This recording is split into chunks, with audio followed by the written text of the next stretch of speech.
pour finir l'après-midi, donc une dernière conférence, comme je vous l'annonçais tout à l'heure, de nos collègues Delphine Desbordes et Sylvie Detourneau, qui donc nous ont fait le plaisir et l'honneur de venir nous montrer leurs travaux, qui sont tout à fait en articulation avec ce que nous faisons ici à ICAR. Donc je leur laisse la parole.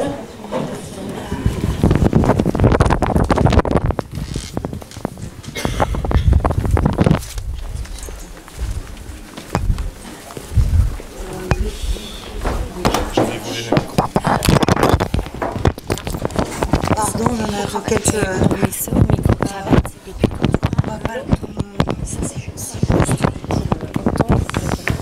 D'accord.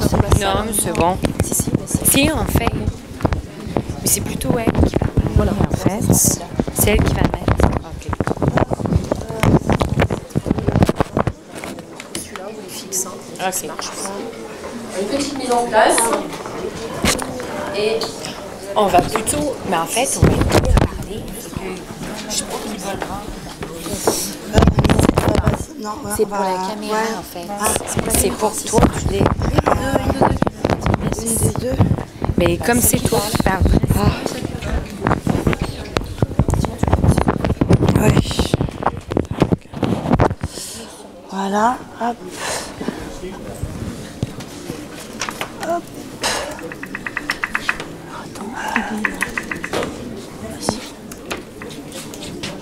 Excusez-moi, est-ce que c'est possible de switcher d'éteindre les lumières. Les lumières, Alors, c'est donc sur le projet OpenBull, les problèmes de communication en situation de plongée et un monde du silence. voilà. Bah oui, c'est bon. Bonjour à tous. On va faire cette présentation à deux. Bah, un peu vert. Mais celui-là ne marche pas, c'est pas que pour la caméra. Oui, il faut prendre Le gros micro. Alors, bonjour à tous. On est très très content d'être ici à ICAR. On a profité en fait d'un colloque, du colloque Abyss Science et plongée qui va se dérouler à Niolon la semaine prochaine. Donc on en a profité en fait pour venir vous présenter le projet OpenBull. Donc Sylvie Le Tourneau et moi-même, nous sommes donc chercheurs à... Attends, je vais parce que ça fait ça. Hop. À l'université de Toronto. Et moi je voulais dire aussi que c'est un grand plaisir de revenir ici à ICAR, puisque moi j'y ai terminé mon doctorat en 2003, ce qui ne rajeunira personne. Et voilà, et donc aussi en profiter pour remercier messieurs Cosnier et Plantin, et aussi Catherine Carbrator-Iccioni, avec qui j'ai un petit peu terminé mon parcours et qui ont été un petit peu des modèles dans les recherches qu'on va vous présenter. OK, donc là, moi je vais être un peu penchée là. C'est surtout Delphine qui va prendre la parole, étant donné que je ne suis pas en France depuis trop longtemps, et puis étant donné qu'on est basé à Toronto, je sais pas si j'aurai le vocabulaire assez précis pour que vous me compreniez, là, pour vous qu'il y ait de malaise. Et donc, donc notre projet, c'est donc le projet OpenBull. OpenBull, où les problèmes de communication en situation de plongée, un monde du silence pour l'interrogation. C'est ce qu'on va voir.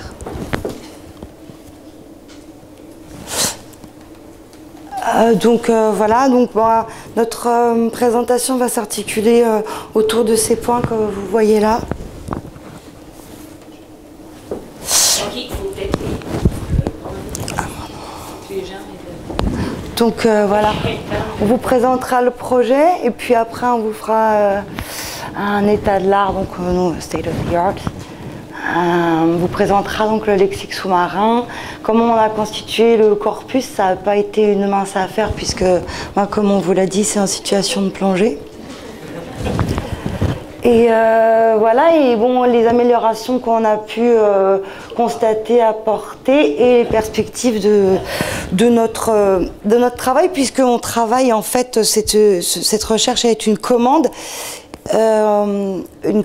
qui nous a été faite par Petro-Canada. Voilà. Dans le cadre des missions de prospection en fait, pour l'extension de l'exploitation des gisements dans la mer du Labrador, de Labrador Sea. Okay, vous m'entendez bien? Vous m'entendez? En fait, ce qui s'est passé, c'est qu'il y avait souvent des problèmes au niveau des interventions des plongeurs qui pouvaient pratiquer une expertise avant les implantations offshore. Et ce qui se passait, c'est qu'il y avait souvent des problèmes de compréhension, évidemment.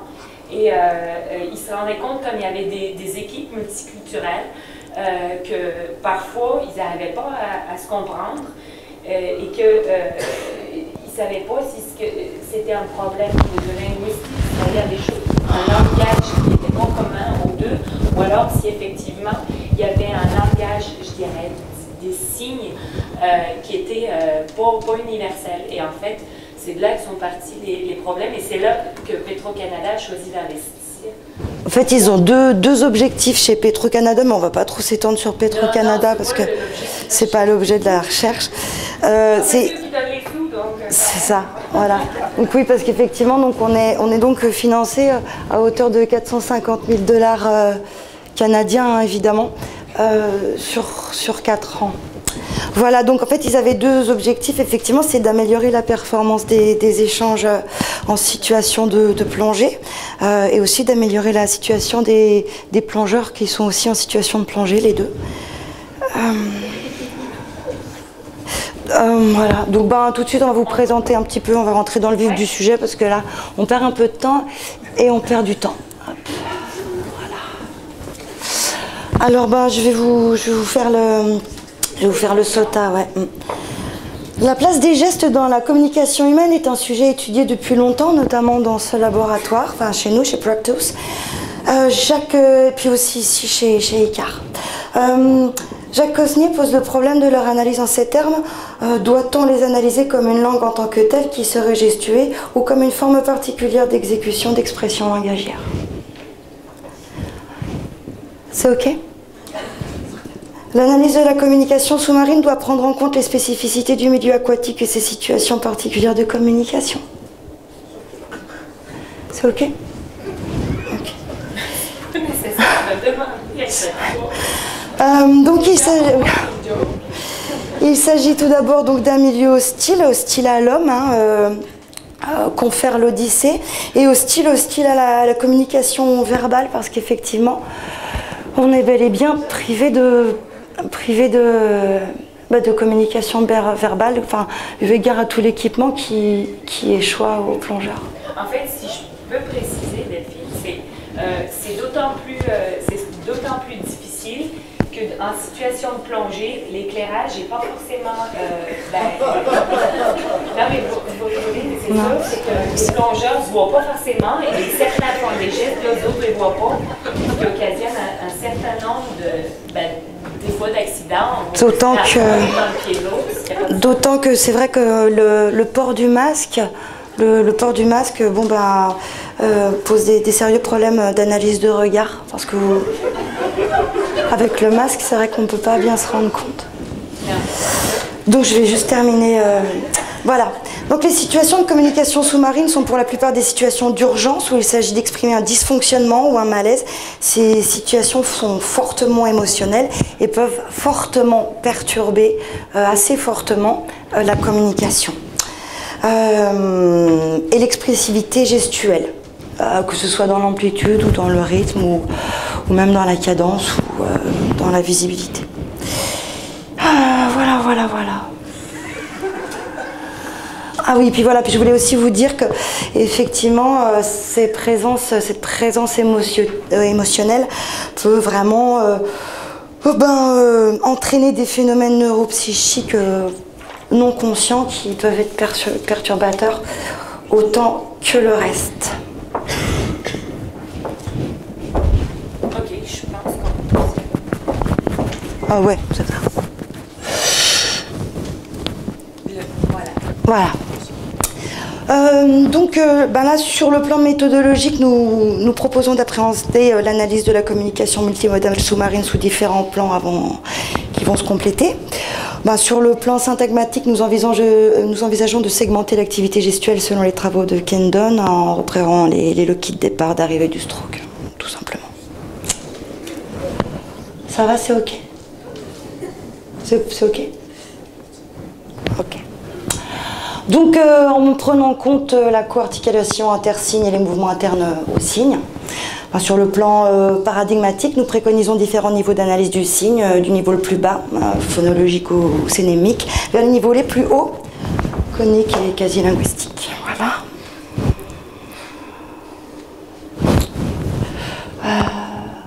Voilà, et nous complétons aussi ces analyses micro par une description un peu plus macro. Pas macro. Hein.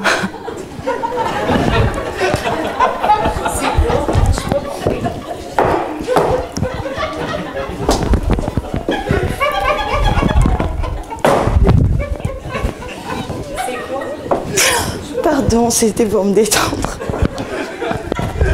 J'ai pas. Ça va? Pardon. Tu veux que je continue? Pardon. Et voilà, de l'attitude mimo-posturo-gestuelle du locuteur subaquatique. Moi, j'en ai fini avec l'introduction. Merci. OK, donc au niveau de la constitution lexique, on a amorcé une première phase du projet qui était de faire un inventaire vidéo des codes disponibles pour les plongeurs. Parce qu'il y en a. C'est ça, c'est ce qu'on a fait. Et notamment, ça a été réalisé en piscine pour des raisons de visibilité évidentes. Et ce qu'on vous propose dans un premier temps, c'est de découvrir quelques-uns de ces gestes qui servent à la communication et qui sont pas forcément, on le verra plus tard dans l'analyse, sont pas forcément partagés dans tous les pays de la même manière. On va commencer par le plus simple, le signe OK.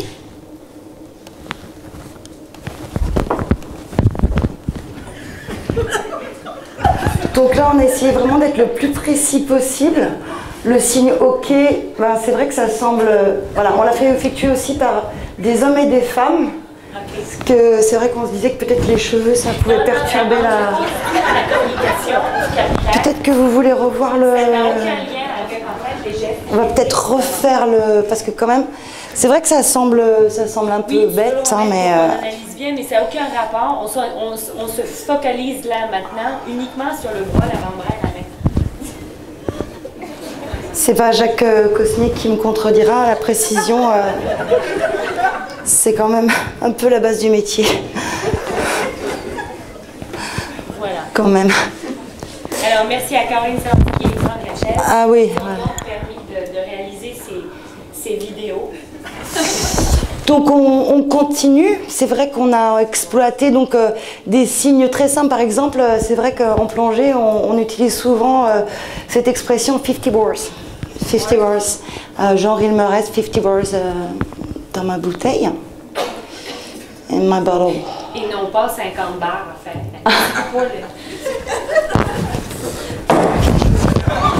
Je pense que tu parles dans les jeux de mots, alors je m'associe à ta joke. Ok, donc c'est un signe. Parce qu'on rigole beaucoup là-bas. C'est un signe assez évident, sachant que évidemment en situation de plongée, il n'y a pas la petite pancarte. Sinon, ça n'a pas de sens de faire un signe. Regardez bien. Voilà.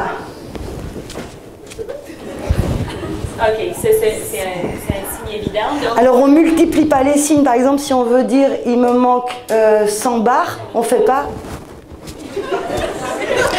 Parce que quand on monte à 200... Ok, je pense que c'est bon. Je pense que les gens c'est bon. Après, ça fait beaucoup, ça fait beaucoup de signes. Excusez-nous, mais là, Et comme on disait, ça fait beaucoup de signes qu'on ne voit pas forcément à travers le masque. Et si on prend trop de temps pour communiquer, la narcose nous guette. Et si la narcose nous guette, la sécurité est mise en cause et on repart au début. Voilà. Tous les problèmes recommencent. Et en fait, ce qu'on a noté, c'est qu'un signe est égal à une idée dans certains cas. Et puis dans d'autres cas, comme celui-ci, deux signes équivalent évidemment à une idée également. Donc, ce qui peut créer de la confusion. Et d'ailleurs, elle le dit moyen, parce que là, c'est pas précis. Et puis l'autre, il y a toujours son étiquette qui ne sert à rien, parce que s'il fait des signes, ça n'a pas de bon sens. Et donc, comme on vous l'a précisé, en fait, ça peut servir pour des tas de choses. En fait, ça dépend après ce qu'on va indiquer. On va dire, c'est pas terrible. Le ventre, c'est pas terrible. Le coude, c'est pas terrible. Ma tête, c'est un peu comme on veut. Ouais. Et ce qu'on a pu noter, c'est que dans certains pays, enfin, pas tout à fait pays, mais certaines écoles, ils font le geste inverse, c'est-à-dire qu'ils indiquent d'abord l'endroit qui dysfonctionne et après ils font ce geste-là. Ce qui occasionne évidemment des petits dysfonctionnements de compréhension. J'ai un truc dans l'œil. Sylvie. Ok, une heure moyenne. Ben, je vais enchaîner alors pour qu'elle soit pas trop. Alors, bon ben là, voilà, vous le voyez, on a aussi travaillé beaucoup sur l'homocynie. Alors voilà, par exemple, compter jusqu'à 5. Compter jusqu'à 5, c'est très simple. Hein. Nous, on aurait tendance à faire 1, 2, 3, 4, 5. Pas du tout comme ça. C'est pas du tout comme ça que ça se passe en plongée. Puisque ça veut dire, je remonte. Je remonte. Donc si je fais 1, je remonte à 2, à 3, à 4, à 5. Mais c'est pas ça. Okay. En fait, c'est... Excusez-nous, on vient d'un petit cocktail. Alors... un peu des effets secondaires. Donc, en fait, c'est pour dire 1, on va faire comme ça. Mais c'est pas, je montre pas le ciel. Ça va pas terrible. Ça veut dire monter, ça veut dire 1. Bon, mais c'est juste pour vous montrer que... D'ailleurs, on l'a mis, et oui, on n'indique pas 1 en montrant son pouce. Pour que ce soit plus clair. Voilà. 3, 5. Et ça vraiment, ça nous a été inspiré par le film qu'avait fait Jacques Cosnier. Je ne sais pas si vous vous en rappelez. Vraiment, on avait beaucoup développé les gestes. Voilà. Un autre, voilà. Toujours avec, comme disait Sylvie. C'est à peu près là. Oui, en fait, on s'en va. On a mis de face et de profil pour bien montrer les positions. C'est juste qu'en fait, on s'est tellement enquiquiné à les tourner que moi, je préfère vraiment les montrer, quoi, parce que on était dans la piscine, tous en slip, avec les caméras. Il a fallu acheter des caméras. Il a fallu, déjà, on a la moitié du budget qui est parti là-dedans. Ah non, mais la recherche, je sais pas vous, mais alors nous... Sans compter qu'au début, on était 3, il y en manque un aujourd'hui. C'est vous dire, c'était difficile. Je pense que tu peux passer au slide. Ok, donc voilà, donc le traditionnel petit tableau hein, qui résume. Voilà, donc effectivement, on a filmé en situation réelle les échanges entre plongeurs en Arctique, dans le cadre de la prospection nanana, que je vous ai dit tout à l'heure. Ok. Voilà, on a constitué en fait 4 binômes de 2 plongeurs. Donc, on avait Raphaël, c'est le seul qui était à Clean Elan, qu'on a confié à pratiquer. Alors, la seule chose, c'est que ces personnes-là, ces binômes, n'avaient pas forcément le même matériel. On voit que sur Raphaël, on a un matériel à F2 qui constitue une certaine. Bon, les pressions dans la bouteille ne sont pas les mêmes, ce qui fait qu'on s'est rendu compte que les gens différemment oxygénés ont plus de produire des gestes que les autres. Et ça se retrouve dans les résultats d'ailleurs, comme vous le voyez. Hein. C'est assez énorme. Puisque là, on a 7 problèmes de communication versus 1 chez Lynn et Lan, versus 5 chez Raph et Seb, qui nous donne un après V2 de 32. Qui est quand même, énorme. C'est quand même énorme, mais c'est assez flagrant du coup quand on regarde le tableau, on se dit wow, c'est une sacrée différence. Enfin, les chiffres parlent d'eux-mêmes, hein, je crois que c'est clair par contre. Ok, après, je ne sais pas pourquoi on a mis une ligne de déplacement, puisqu'on a constaté que celles et celles, les lignes se déplaçaient, donc voilà, je ne sais pas ce qu'ils ont fait. Bah, c'est que comme les autres, oui, c'est pour ça qu'on l'a mis en fait. C'est ça. C'était pour montrer la différence. Ah, ok, je m'en rappelle. Alors juste un petit pour vous dire un petit peu, c'est un peu pour être très précis, la précision ça fait le métier comme on le disait. Le matériel qu'on a utilisé en fait pour la plongée, donc on a utilisé donc des combinaisons, des Scuba Spear 55F, voilà, des bouteilles pour respirer. Bon ça on a pris du classique, hein, Nitrox Aqualung 332 bar robinet tag 2. Au début on avait pris des tags 1 mais il y avait un trop gros débit. Un profondimètre scuba libre, Marès, ouais, enfin après ça, voilà, vous voyez. C'est du matériel. Ouais, c'est du matériel. On n'a pas été chercher. Et ça, par contre, ça, c'est, voilà, c'est la... C'est-à-dire que c'est une petite trouvaille qu'on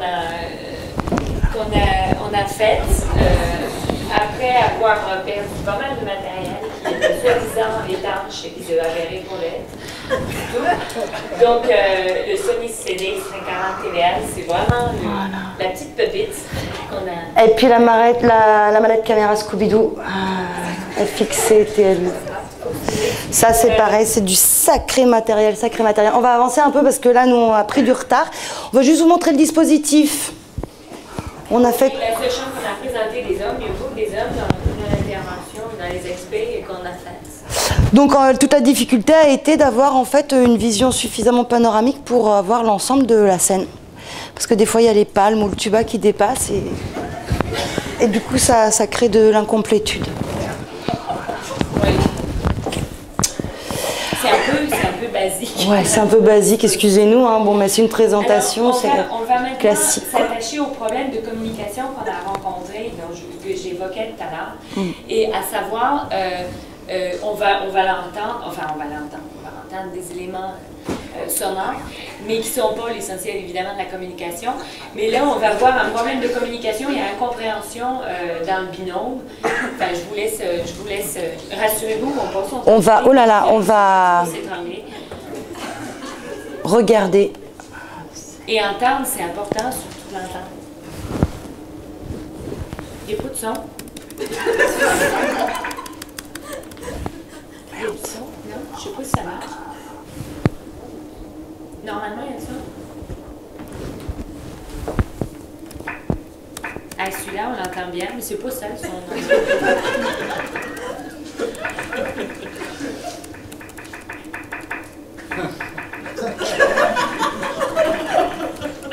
Ok, bon, tu peux remettre. Non, mais c'est bon, Oui, ça évoque le début. Est-ce que tu peux remettre au début pour qu'on puisse bien commenter en situation? Je crois qu'il n'y a pas de son, je crois qu'on a un problème de technique. Oh là là. Oh là là là là. Mais on va le faire, Delphine. De toute façon, on la connaît la situation, on l'a étudiée. D'accord, ok. Bon, ok. Alors on va le faire. On va on va le reprendre du début. Donc voilà. Donc là c'est vraiment de voir vraiment le problème et donc ce qui se dit. Hein. Qu'est-ce qu'on entend? Hop. Qu'est-ce qu'on entend? C'est bon? Ok. Alors là, il se regarde dans les yeux. Il y en a un qui fait oui. Moi je vais faire lui, moi. D'accord? Elle, c'est une femme. Ouais. Ok,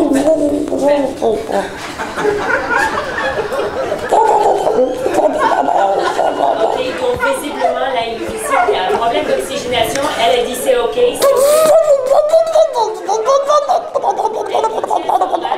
Elle regarde un peu autour d'elle et elle dit c'est ok. va remonter tous les deux. On va remonter. Parce que visiblement, son collègue a eu des problèmes. Soit il a bu avant de descendre en plongée. Parce que ça arrive, ça arrive. Oui, ça arrive. Les mecs, ils ont froid, hein, ils sont en Arctique, hein, ça caille. Hein. Donc, c'est un coup pour se réchauffer. Finalement, il était complètement paf. Ça tease, ah ouais, ça tease. Ça tease en Antarctique. L'importance des bulles, ben, on l'a vu un petit peu là, parce que quand ça manque, on comprend pas. Quand ça manque, on comprend pas. Donc ben, on avait préparé une transcription, mais je crois que c'est pareil, je crois que... Mais si on fait l'affaire, Delphine, c'est important, parce que c'est pas tout à fait le même son. Alors, mais ouais, mais bon, c'est vrai que si on n'a pas les... Ouais, c'est ça, bon... Bon, c'est parti, d'accord. On va vous la mettre juste après. La transcription, c'est-à-dire qu'on a les micro-bulles, bulles standard, macro-bulles. Bon, ça, c'est encore un jeu de mots de Delphine. Mais je peux prendre le micro, Delphine. Le micro. Macro. Oui. Oui, je compte les gens bien compris que tu avais du mot. Alors, et à côté, donc ça, alors c'est très difficile parfois de voir au niveau de la taille des bulles ce que ça représente. Parce que je ne vous cache pas qu'entre une bulle comme ça, quand c'est dans l'eau, vous n'êtes pas là au moment où la bulle est sortie. Et on est d'accord, on parle des bulles qui sortent de la bouche et pas d'ailleurs. Sachant que là, on a fait une retranscription juste d'un petit dialogue qui a eu lieu entre deux personnes sous-marines. Et donc, elle lui dit, bon, c'est Delphine qui va me dire que ça parle encore de macro, c'est oh, tu as vu quoi? Et regarde, il y a un macro derrière toi. Donc, voilà, c'est bon, le début de la conversation, évidemment, après ça, c'est un peu épaissi. Mais voilà, c'est bon. Mais on est d'accord que c'était pas du tout là-dessus que portait notre étude, sachant les bulles, nous, on était plus intéressés par tout le langage des signes, donc ça, c'est du travail en plus qu'on a fait pour elle. Pas vraiment pour rien, en fait. Enfin, c'est quand même un petit peu l'apanage du chercheur, c'est aussi d'inventer un corpus acoustico-cavitationnel et ainsi d'avoir une analyse du débit bullaire. Bullationnel, comme on veut. Ça, on a inventé le mot. C'est bien clair pour vous la différence entre les... Oh, je pense que oui. Mais peut-être que le mieux, c'est de faire une petite démonstration. Démonstration. Je le fais si ça vous intéresse. Si vous avez comme vous voulez. Si vous avez ouais. un endroit, bah oui. Eh bien, je veux bien que vous parlez ça. Non, bah non, c'est comme vous voulez, d'accord. C'est comme vous voulez. Je vais chercher de quoi faire une petite...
Peut-être pas obligé de te changer. On va me temps faire les choses comme il faut. Ok, alors là, on va vous montrer. Ça tombe. Ok, vous allez voir, c'est extrêmement simple. Vous avez une serviette, quelque chose qu'on peut mettre dessus? Ah oui, c'est carrément, on fait ça comme ça. D'accord. Ben oui. Si vous voulez faire de la bulle, il faut que l'eau. Oh, moi je pensais juste pour se brosser les dents. Non, non, vous allez vous tremper dedans. Hop, on va vous montrer, c'est extrêmement simple. faut évidemment imaginer ça Attendez, on va prendre en situation. On va prendre le micro, donc en situation. Alors, on y va. Les possés d'eau, peut-être. Vous voulez que j'en rajoute? Non, ça va.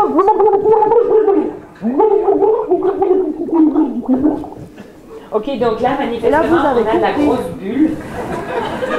Est-ce que vous pouvez faire un petit peu des petites bulles plus fines?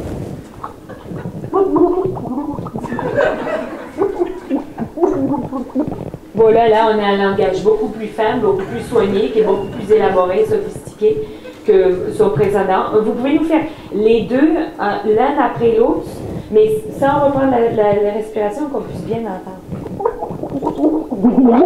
Donc là, effectivement, on a les grosses bulles, la petite, la grosse, la macro, micro, macro, micro. Non, respirez pas. Alors, macro, micro, et il faut que ça s'enchaîne de manière à ce que ça crée vraiment une phrase compréhensible.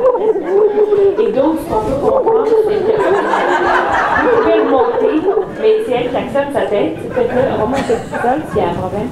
Voilà, je pense que les Et là, gens... j'ai été assez claire dans mon message, je crois. Oui, les gens... Mais vous n'avez pas fait le signe de où ça vous faisait mal? À l'intérieur. À l'intérieur. Bon, mais je crois que c'est bien. Les gens ont compris.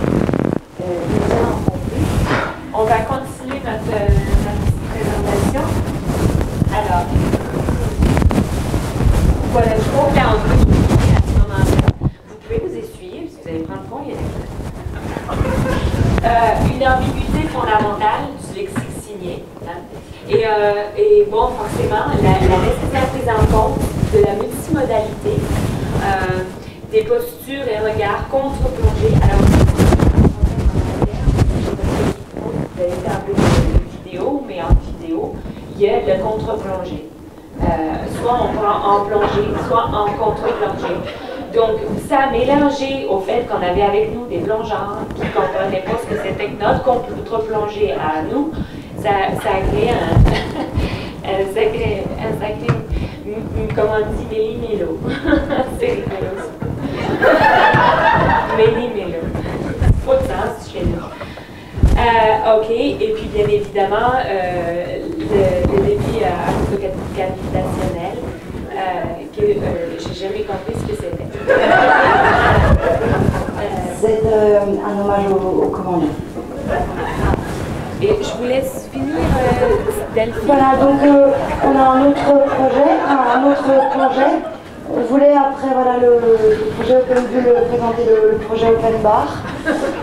Voilà, pour Canada Dry cette fois-ci, qui nous promet non pas 450 000 $ canadiens, mais bien le million. Alors on va pas se gêner. Et bien évidemment, si on a rencontré des petits problèmes dans cette présentation, c'est... Mais attendez, Delphine, peut-être qu'il y a des questions. Oui, la dame. Vous avez parlé de microbules et de macrobules. Oui. Est-ce qu'il y a des mésobulles? Non, on n'en a pas observé. Non. À partir de la préhistoire, elles ont toutes disparu.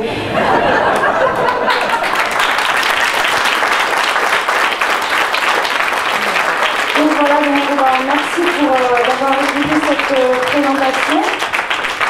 Nous ne sommes évidemment pas des chercheurs, ça se saurait.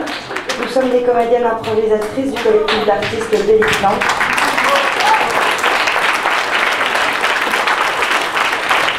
Nous sommes la surprise de Sandra et aussi grâce à toute l'équipe d'organisation, Lucille, Justine, Mathieu, qui sont bien amusés à transgresser leur art. On vous laisse 10 minutes et on terminera par un petit spectacle d'improvisation assez court en attendant l'apéro. Voilà.